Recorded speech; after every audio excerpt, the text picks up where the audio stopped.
Hi, welcome to the Bencher Movie Club. I'm Charlie. Who are you?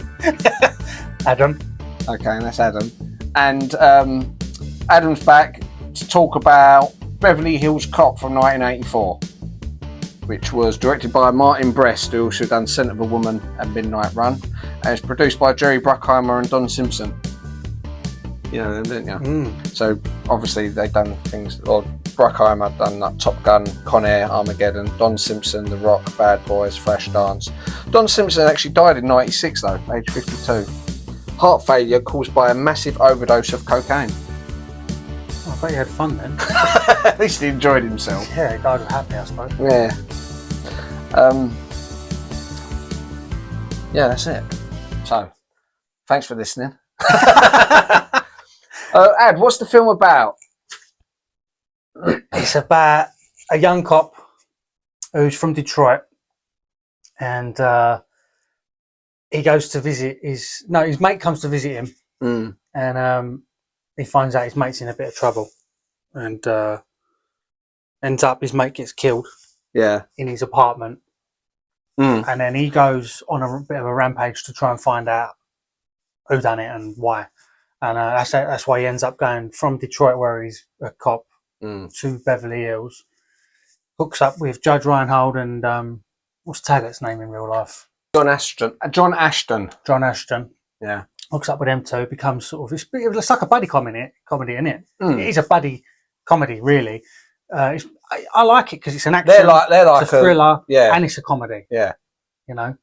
And then that's it, really. And he just ends up going through the motions and finding out who done what and why, and that's it. And that's why. But is that it? Let's see what we thought it was about. So this is Adam's case. He liked the film so much he ripped it in half. No, we don't know how that happened. It's one of my very few video collections that I talked about in the last video of Last Dragon video. I had a small collection of stuff. This was one of the films that we had, so we was forced almost to watch what I had.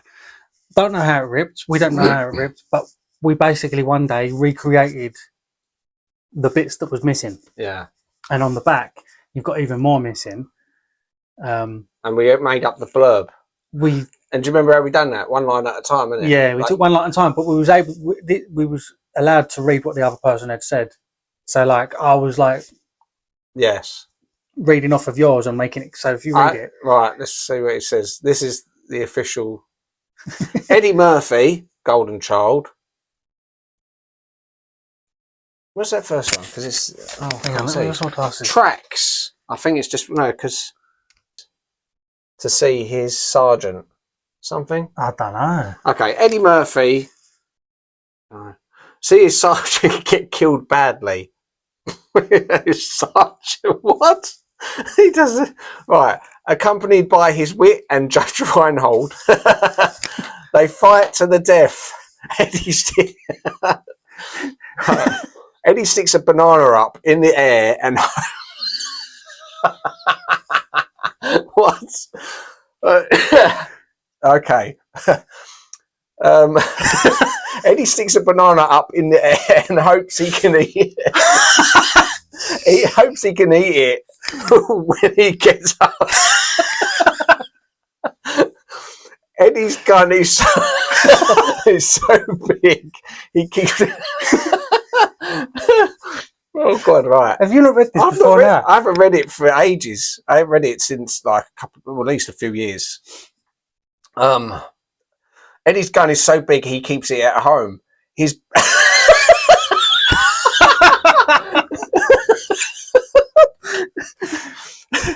his big black handle takes up all the room.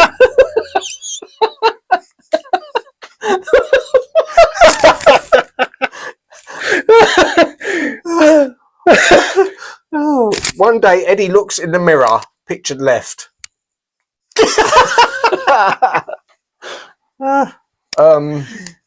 And shoots his little finger off, pictured left, because that's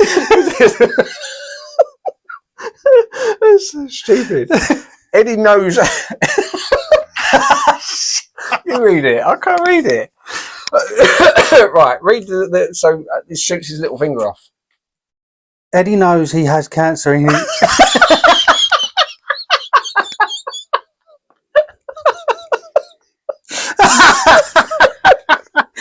Oh, shut up. Oh, God, don't. Oh, Eddie knows he has cancer in his lips. But does he realise his paycheck is still in the Beverly Hills Flower Show? Pictured top.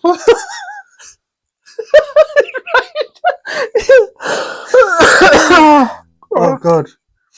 When he goes back, he finds his best red car, pictured front. It's not even his. No. But he is covered in glue. Well, but the car is covered in glue and a pair of shoes. Eddie kills himself. And Judge Reinhold is the new Beverly Hills parking attendant.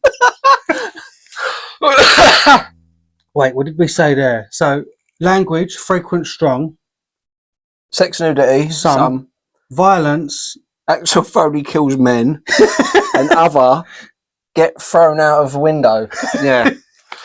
And even on the front we've put at the bottom, and Academy Award winner Judge Reinhold. Gremlins, Beverly Hills Cop 3. The 2 other films he's known for. Oh, God. I haven't read... Because do you remember last time when we done Last Dragon? He said, I'll read that. And I thought, no, I'll read it for the Beverly Hills Cop. Oh, God. To be honest, I didn't read that. I just brought it out of the cupboard and gave it to you. Yeah. Yeah. No, that's the best blood. We should have done that for more films. Yeah, as we said, stars Eddie Murphy, who's in Golden Child and Nut on the Professor. Not on the Professor. Nutty Professor. Judge Gredley. Judge Reinhold. Don't you think he looks a bit like Joe? Yeah. I think it's the colouring and the friendly demeanour. He's like, yeah. Like, you think that could be... He does, yeah. You could be Eddie Murphy and me... You've got to insert a photo of Joe now so people know what we're talking about. And me and Joe could be them two, Taggart and Billy. Yeah. John Ashton, who's in Some Kind of Wonderful. Lisa Ilbacher, the woman. She's an Officer and a Gentleman. She's nice. She is nice. About 25, I think. Mm. Ronnie Cox, not that that's important, but you know, it is. No, she's nice. Ronnie Cox, who's in RoboCop and Deliverance. Yeah, he's good, he's good. Yeah, he's good in this, and that's the weird thing. Whenever I've watched this, I always think he's going to betray him. Just RoboCop, yeah. Just because he's such a good villain in RoboCop. Yeah, he is. Mm. Stephen Burkoff, who's in Octopussy. That's what I'd seen him in recently, because I've done the James Bond thing. He's the English one, isn't he? Well, he's the villain. He's Victor Maitland. Yeah. He was born in Limehouse. He come from Limehouse. Really? Mm. Ah, I always thought he was foreign. No, he's English. He he was in Clockwork Orange as well. Bronson Pinchot. He's Serge. I remember the one you always liked. Did you know that scene? Yeah. He put that accent on. Yeah. Without telling Eddie Murphy. Really?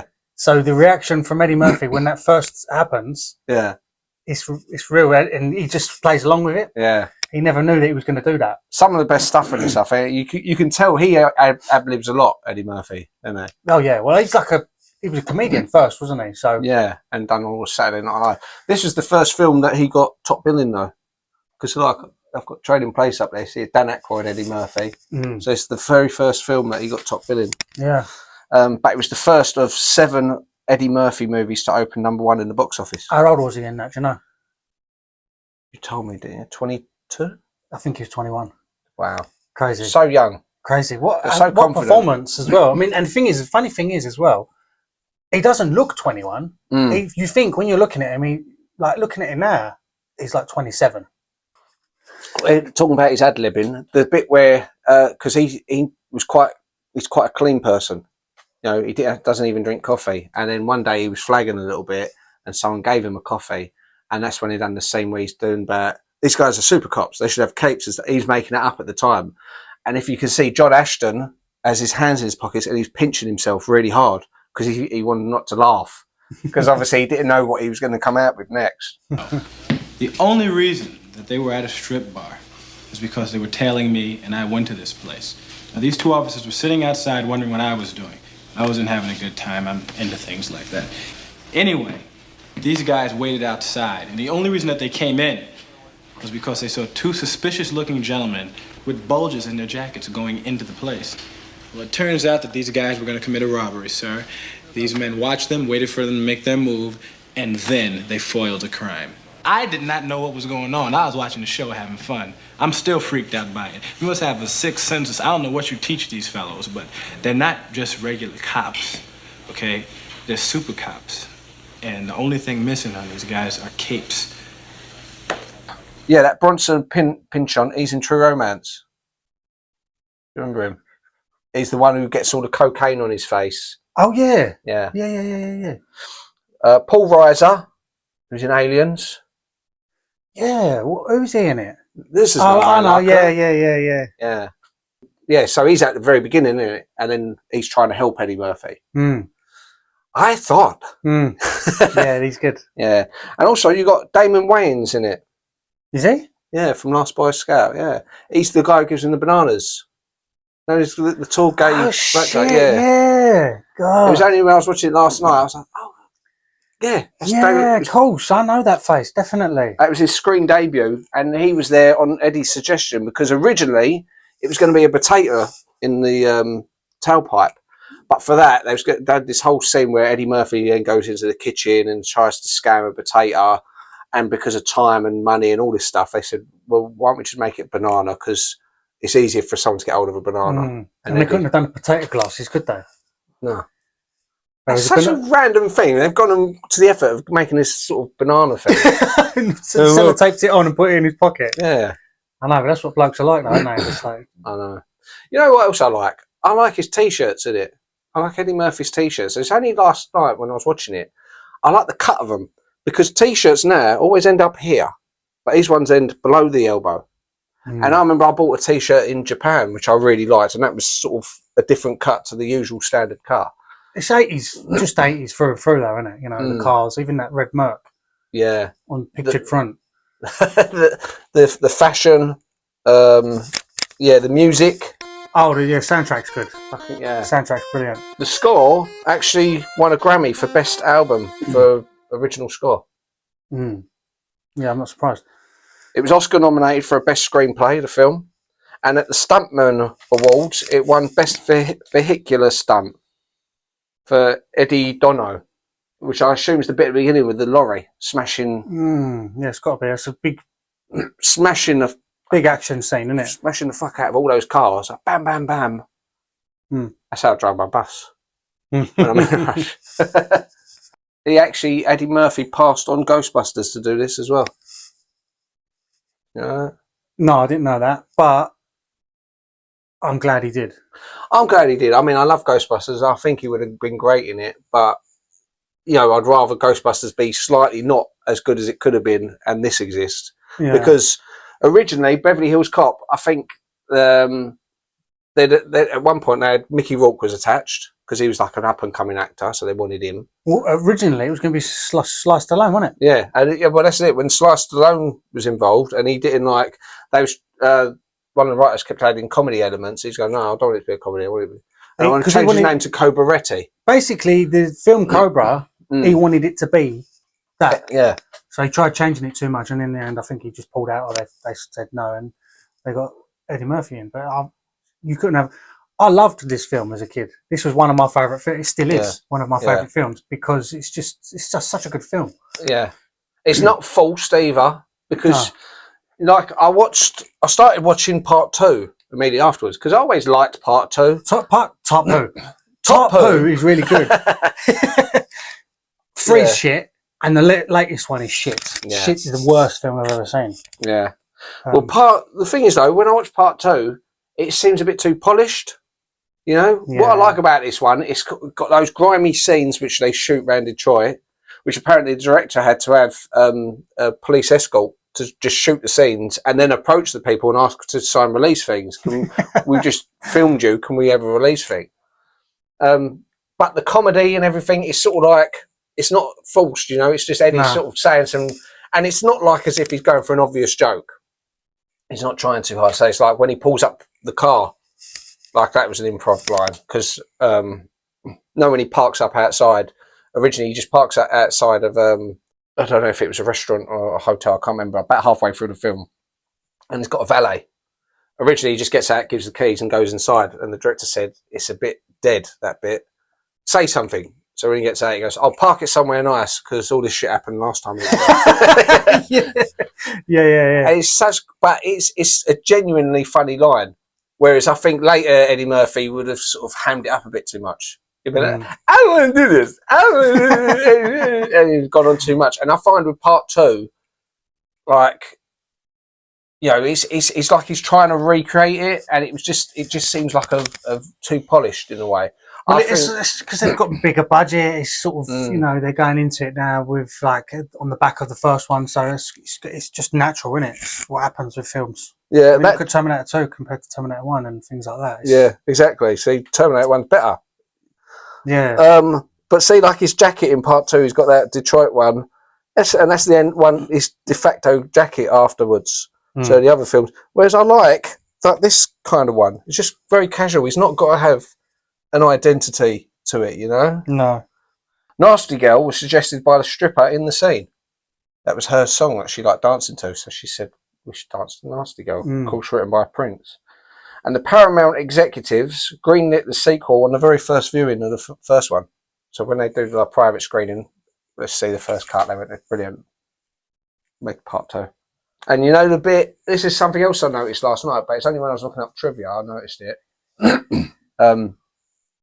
There's the bit where Eddie and the girl, they go into the building and they get caught by that Victor Maitland, and he sort of, I can't remember, he leaves them to get killed.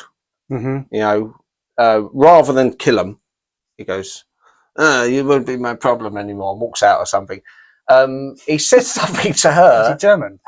I don't know. But there's a bit, he sort of looks at Eddie, sort of scoffs, doesn't say anything, he just sort of looks at him, the camera's on for a bit, looks at him again, and then sort of walks away. And I thought, well, that's quite good acting. I like that, because it's like he's really annoyed. He wants to say something, but he doesn't. But nothing's being said. What had happened originally, that was his reaction shots. Eddie Murphy was saying stuff, and he said something really funny that made him laugh, and that's why he sort of scoffs and sort of holds it in and walks away. And the director liked it so much, he kept it in, but he cut out Eddie's line. So you don't actually hear what Eddie Murphy says, but it works well because it's just like a villain who's really pissed off at someone, like, I want to fucking kill you because you've been such a fucking thorn in my side. Yeah. He throws that geezer across the table, doesn't he? And he's got all cake up his head and all that. Yeah. He's in a few things. Yeah, fucking, I didn't write his name down. Him out of Breaking Bad. Yeah.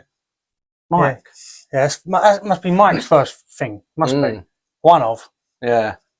No, Yeah, that's a good bit, the way he just sort of judo throws him across the table. Yeah. You think, how fucking embarrassing. I know. Having to then stand there like, what are you doing? You can and the other guy sort of just goes, like, calm down. He tries to elbow him from about 4 foot away, doesn't he? You fucking No, but he comes to him and ends up getting thrown across the table. But what do you think at the beginning, where I liked his mate as well?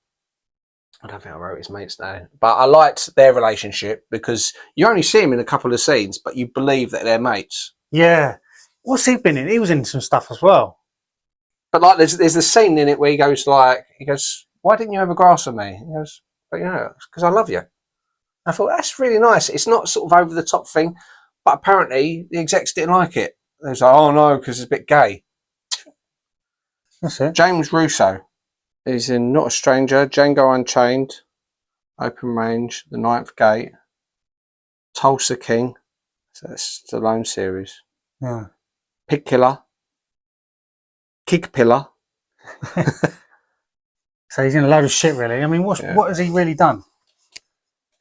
Yeah. What makes him think he's better than us? Yeah, but I think it's good level of action, comedy, everything. You know, it's not too sort of, you know, formulaic. It was very natural. Just let Eddie do whatever he wants to do. And he really lifted the film, I think. It would not have been as good a film if it weren't for him. Oh, yeah, definitely. I mean, his comedy, his way that he acts he's able to be serious and he's able to be a joker. Like in when he's talking to the blokes in the back of the lorry, and they're like, "I'm a businessman." I think, yeah, he's going all like, "I'm a businessman, fuck this and all that." It's like, you believe it. Yeah, you believe it as the viewer. You're like, "Oh, he's tricking them," but I can see how they're going to fall for it. And one of them sort of recognising, I don't know you or something. Yeah, because he's obviously been nicked by him before. And then they come back, or he comes back in part 2, doesn't he? At the beginning of part 2, he goes, "I know you." He goes, "Yeah, you're a cop." And then he went for I ain't dealing with him. No, he says about how he got nicked and stuff, and he ended up in prison because of it. And they're like, he sort of twists it. Yeah, that he got stitched up. That's why I like. He's very quick thinking. So like when he gets the room in the hotel. And he's like, "Oh yeah, I'm from Rolling Stones, mate." Oh yeah, some people aren't booking a room. Yeah, I'm from Rolling Stones magazine, Axel Foley. It's because and he goes, "I'm supposed to be interviewing Michael Jackson," and the interview is meant to say, "Michael Jackson on top of the world." But I'm going to say Michael Jackson on top of the world, except for in the Beverly Hills Hotel because they don't let black people in.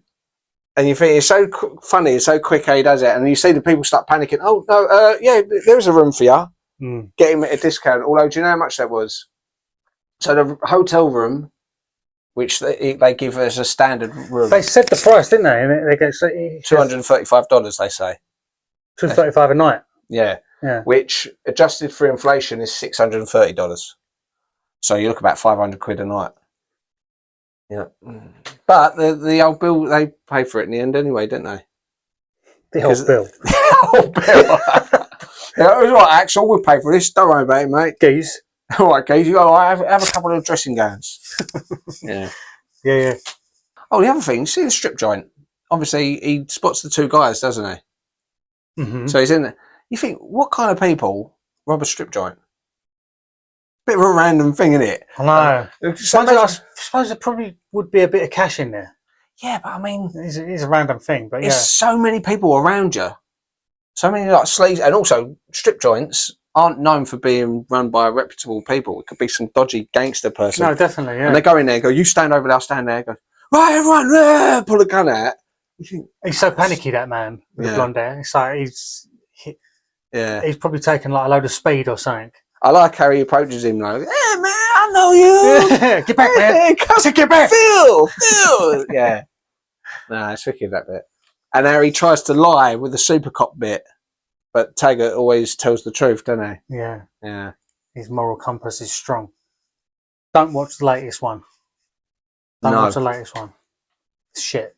I've saved you the effort. I think they sort of go down. For me, they go down in quality. They got Taggart in it. Yeah. He's like 82 or something. Yeah, he died, didn't he? He died about 6 months after. But it's like, you can tell he's old. He's not one of these people you can think, oh, he might pass as 70. Yeah, why would he still be in the police force? He's like, oh, his saggy skin. And he's like, yeah, and he makes some excuse up about, "Oh no, they dragged me back and I went for a divorce, so I needed the money and all this bollocks." And you're like, he's 82. And he looks 82. He looks an old 82. How old's he in this then? I think... It's painful for me to say it because I'm actually older than him now, but I think he was like 39 in the first one. And we always used to look at him. He was an old man. I mean, he looks old now, to be honest. I think he looks older than both of us. Yeah. But that's because he grows his hair. Because if I grew my hair, it would be the same as Taggart's hair. You should do it. Why? For your amusement. I'll be driving my bus along, and everyone goes, "That old bus driver." Didn't they used to have like a younger bus driver on this route? But you've got to have the moustache as well. Yeah, moustache. But I don't know why anyone like who's bald would think, "Oh, that looks good, having loads of hair." Just cut it off. Fucking stupid. But yeah, he was 30. I think he was like 39. And what's his name? Judge Reinhold. Do you know how old he was? He was young, wasn't he? He was like 26, 27. Yeah. But he looks that age. He's got a baby face, isn't he? In the latest Beverly Hills Cop, though, oh my God. Yeah. You've seen what he's done to his face. It's like he's injections and so much work done. I seen one of David Beckham yesterday. He looks like someone's hit him with a bat. Go on. David Beckham? Looks like that. Really? His face was like all sort of, he's had fillers in his cheeks and stuff. Why would you do this? And he's just like, come to Dubai or something like that. I don't know. But it's it's ridiculous. It's sad, but I suppose it's people when they can't get to grips with getting old. I always think, oh, you take it. That's the next chapter. You've gone to that now. You know, you've got to say goodbye to the things that you used to be able to do. And I can't dip down as quick as I used to. I remember if there was something on the floor, I'd just grab it. Now I have to think it through. I have to think. Make noises when you get out of bed.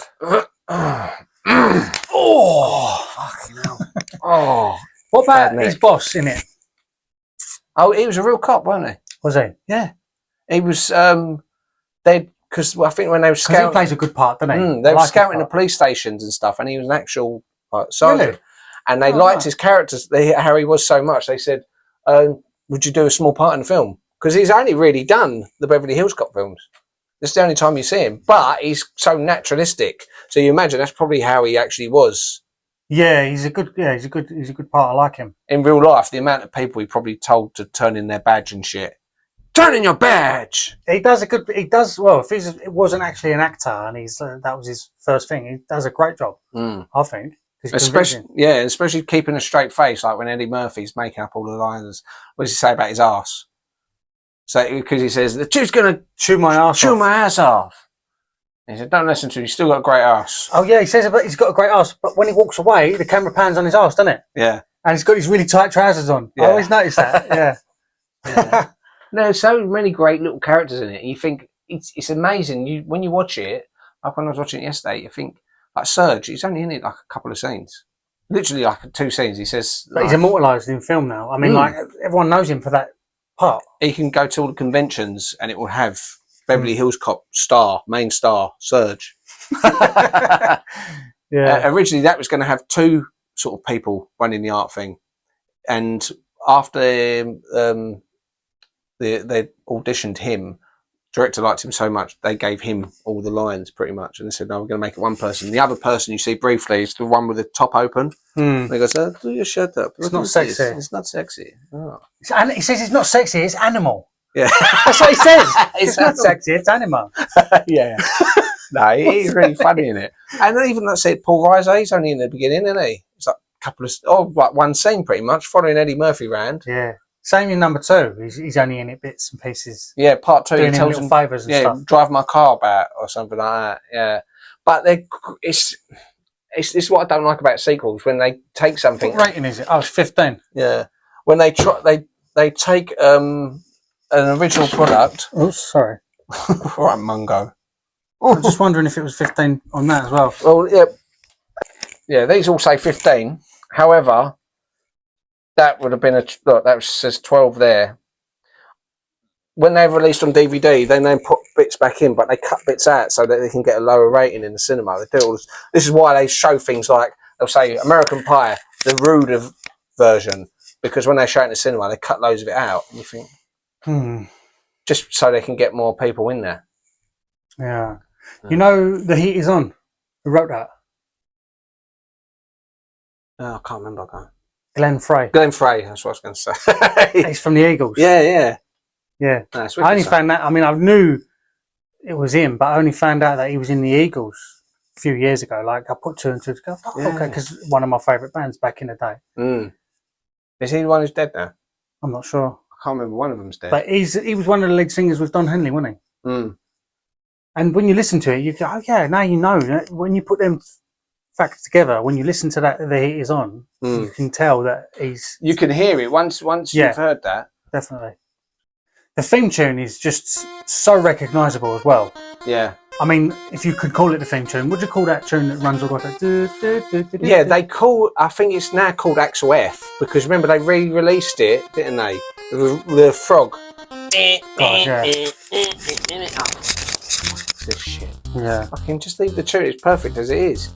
That was originally gonna be just for the bit where he's putting the bananas in the thing. I think, didn't Glenn Frey do that and all? But that was originally only going to be for the bit where he puts the bananas in the tailpipe. I like that bit where, you know, he's got the other 2 cops chasing him. He goes, ain't going to put no banana in the damn tailpipe. He just takes the piss out of him. What do you say that? Ain't putting the banana in the tailpipe. Morning, officers. What y'all, the second team? We're the first team. Yeah, we're not gonna fall for a banana in the tailpipe. You're not gonna fall for the banana in the tailpipe? It should be more natural, brother. It should flow out like this. Look, man, I ain't falling for no banana in my tailpipe. See, that's more natural for us. You've been hanging out with this dude too long. Yeah, say like, hey man, I ain't gonna put no. Yeah, you can imagine that bit was made up. Yeah, it's fucking hilarious. I reckon them two were probably runners up in because they auditioned loads of people to be Taggart and Rosewood, and apparently like they tried all these different. And when they got them to Judge Reinhold and John Ashton, they said improvise something, and Judge Reinhold had a magazine, and he started going like, "Oh, did you see that red meat?" And that whole thing there, that's almost verbatim from their audition. Oh, really? Because the director loved that little. He goes, why would you tell me that anyway? And he thought, I loved it. The director said it reminded him of like a Laurel and Hardy, so that's why they got the part. But those other two, I reckon they were probably ones who missed out, and they said, "Well, we've got a part for you. You can be the second people looking them up."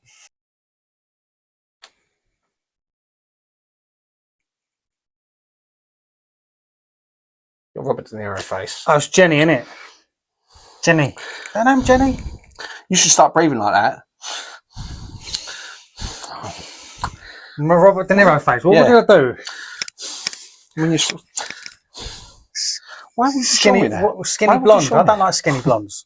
Why don't you show me a skinny blonde? I mean, hey, right. That's what I was looking up. Music. Music. No, it's Harold Faltermeyer. Right. Okay. Also known as Glenn Frey. It's pseudonym. Yeah.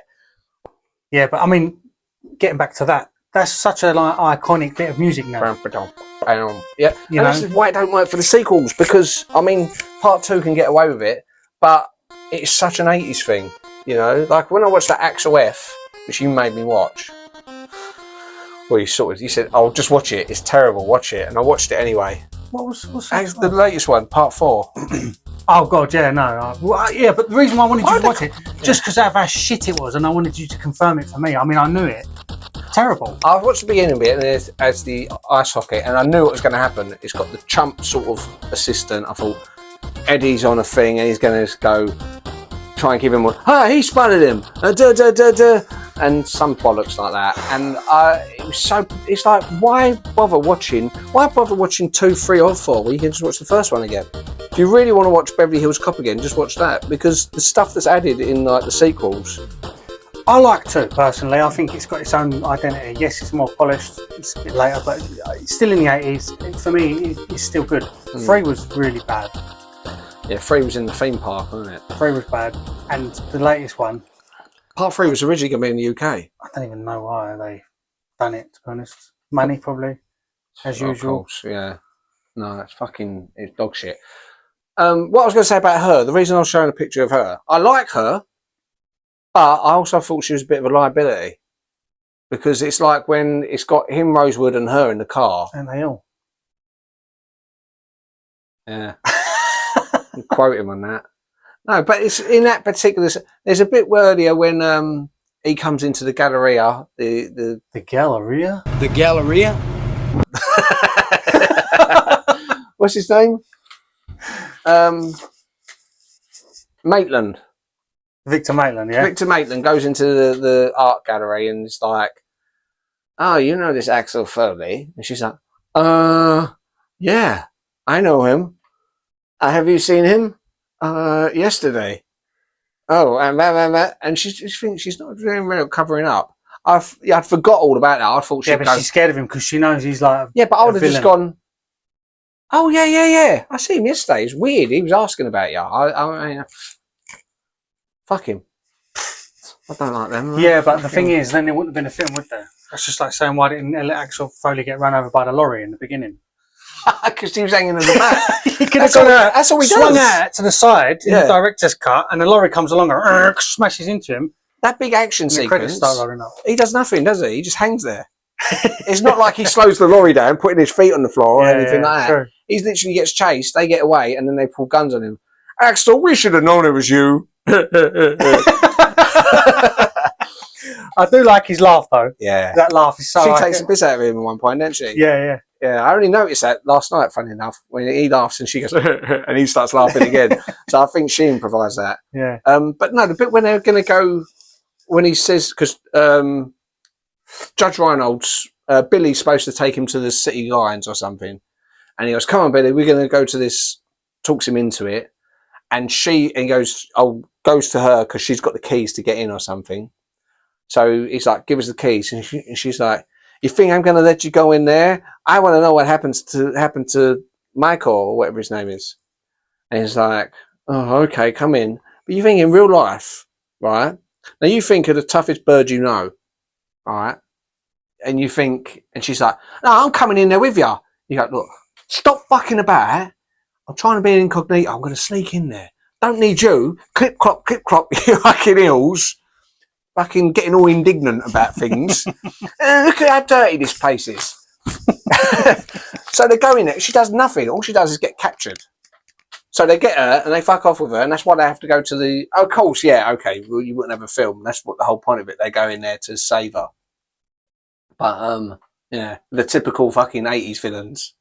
They're popping up their machine guns and their sunglasses. Yeah. So Eddie Murphy, them three are walking about, also, and they just, you see, like they almost appear like. It's like target practice, isn't it? But they're terrible. They just can't shoot.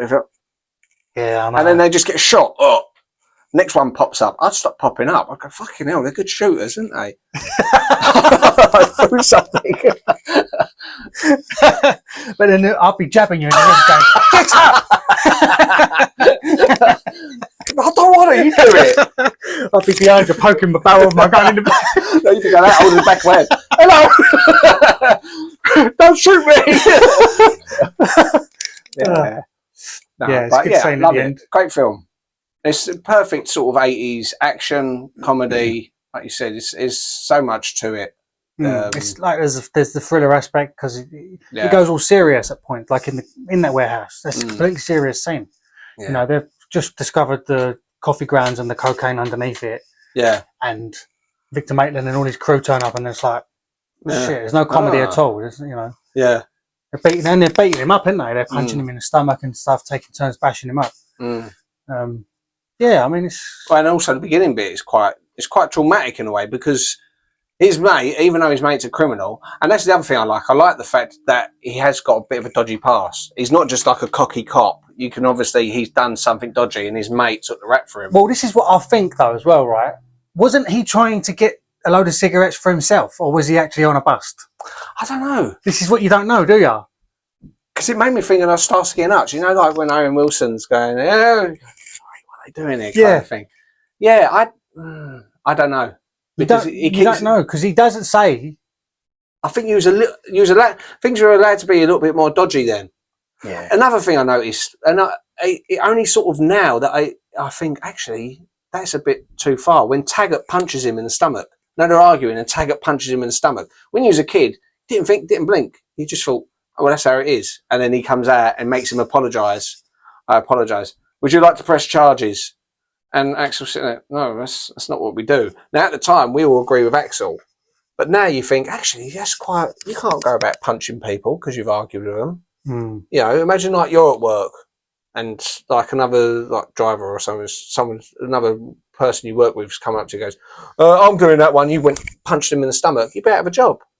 You know what I mean? Yeah.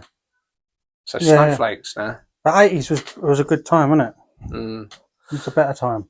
But yeah, if you want to watch Beverly Hills Cop, just watch the first one and maybe the second one. I'd watch the first one every 9 times I watched the first one. I'd watch the second one once, and I watched part 3 just for completionist thing because at the time I thought I got the trilogy on DVD. I watch it, and it's just so terrible. Isn't it? It just misses the point. And he's not in it, is he? John Ashton. No. They get another guy who sort of looks like him. Obviously filling in that they wrote the part. I thought, yeah, he'll come back. What else is he doing? Oh, we don't want to do it. Oh, fuck. That was just a pure money spinner. Whereas number 2 was actually, there was a bit of, love for it. Well, part 1 got 7.4 on IMDb, which I thought could be a bit higher. 7.4 is decent. It's good. Good score. I think it's a good score, yeah. But I mean, yeah, it could be higher. Should be higher. But then it's a bit of a culty film as well, isn't it? Well, what do you think Part 2 got on IMDb? That got 7.4. 6.2. Okay, 6.6. What about Part 3? 5.4. 5.5. What about the fourth one? Oh God! You know what? The irony is, it's probably got a good rating. It's probably got about a 6.9. 6.4. 6.4. Yeah, it's right. Undeserved. And on Rotten Tomatoes, the original got 82% by the critics and 82% by the audience, which is good. Yeah. Part 2 got 48% by the critics, which is bad. 58% by the audience. Part 3 got 11% by the critics, so they just shit all over it. Yeah, I'm not What is surprised. this shit? That's what makes me remember. What is this shit? Roger Ebert, Barry Norman. What's this shit? Waste my time. But yeah, like the latest one's been more favourable, and you think, I don't get it, because I watched it, and at first I thought, okay, I'm happy to see Axel back. So I had a lot of goodwill from the previous. That for the first 10-15 minutes, I was okay with it. Yeah. And then I remember it became a task to watch it. I wanted to watch it just so I knew how bad it could be. Yeah, that's why I kept it on. Yeah. Just because it was terrible. I was so grateful that his daughter turned up and she was much better at her job than him. Yeah. That's what I don't get about Part 4 as well. So, obviously, what kind of cop is he? He's very sort of loosey-goosey, has a laugh with people and sort of... bends the rules. Yeah. She's like, plays by the rules, very sort of stiff. She's a lawyer. Yeah. And she's like, excuse me, she's got a fucking attitude. And they have the cheek to say, I could tell you was his daughter. I couldn't fucking tell. No. I wouldn't know in a million years. No. I know. Oh, and this one... it's woke bullshit, basically. Yeah. No, it's woke bullshit. I don't know, man. The first one, the budget was 13 million, and it made 230 million. Oh, good profit, innit? I'm in the wrong game. Yeah, fucking... God. It was the second most successful film of the year. After, I think, Temple of Doom. Indiana Jones, Temple of Doom. Wow. Yeah, that's big money, man. Wow. Good. Yeah. What about number 2? What about it? How much did it make? I don't know. I could look it up, but That's all right. I don't want to.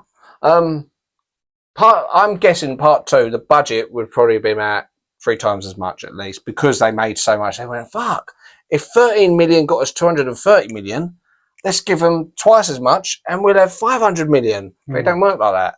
No. And studios still make that mistake to this day. How many times you see a film, like the first Deadpool was made on a shoestring budget. The second one, they chuck loads of money at it and it makes round about the same. And you think, well, what did you expect? It's not like people are going to pay to watch it twice just because you've paid twice as much with it. No. That's the original. It's been rewound. Oh, that's good, isn't it? Put it in. Unusual. It's the original, so it weren't taped. No. Why has it not got any sticker on it? I pulled them off. What, boredom? I used to do things like that. I mean, I didn't rip this, Yeah. but I just pulled them off. I think because You was quite a destructive child, weren't you? I was, but the thing is, we'd take it out and I'd probably just fling it.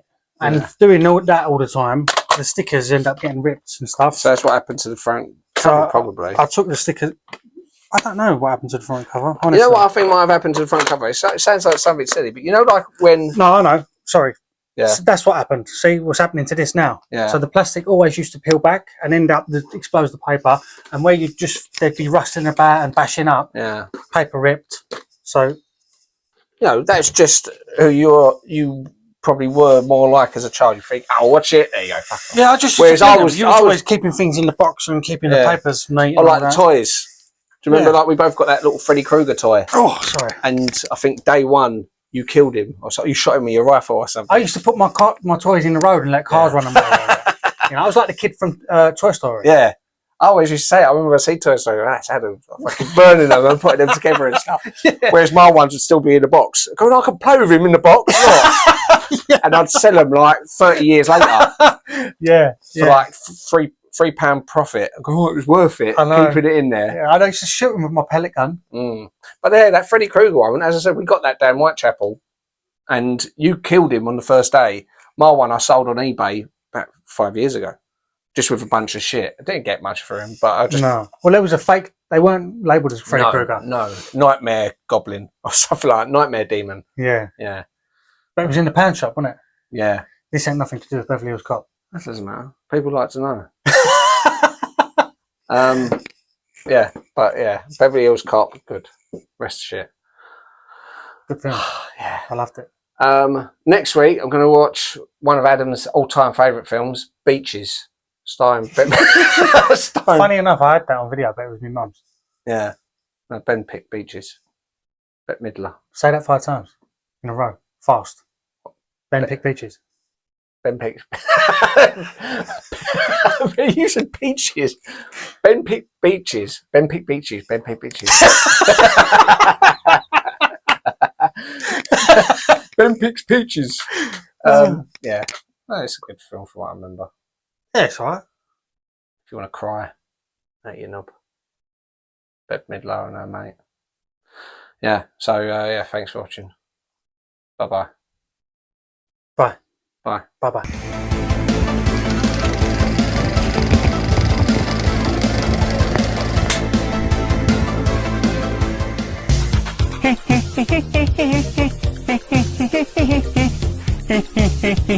And then another